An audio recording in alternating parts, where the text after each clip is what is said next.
Inilah penampakan sejumlah pohon yang tumbang di kawasan perkantoran pemerintah kabupaten atau Pemkab Bogor usai hujan deras dan angin kencang pada Minggu 6 April 2025 sore. Hujan deras disertai angin kencang tersebut menyebabkan sejumlah pohon tumbang dan menimpa tiang listrik yang menyebabkan lampu di pendopo padam seketika. Pohon-pohon tumbang juga tampak menutup akses jalan keluar kompleks perkantoran Pemda. Bahkan, tiang listrik di depan Masjid Baitul Faizin pun tampak rusak akibat hujan angin Minggu sore kemarin.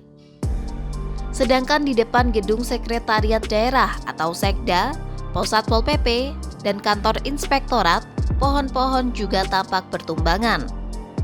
Seng-seng dan spanduk juga tampak berserakan karena angin kencang. Seorang pengendara bernama Rahmat mengatakan, dirinya tak bisa melintas karena akses jalan tertutup oleh pohon di depan gedung DPRD Kabupaten Bogor.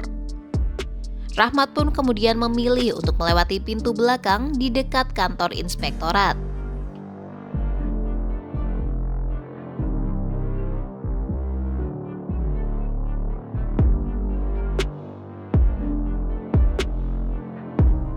Rahmat mengaku hujan deras dan angin kencang tiba-tiba melanda perkantoran Pemda. Ia bahkan tak sempat memindahkan kendaraannya karena cuaca yang tiba-tiba berubah menjadi ekstrim.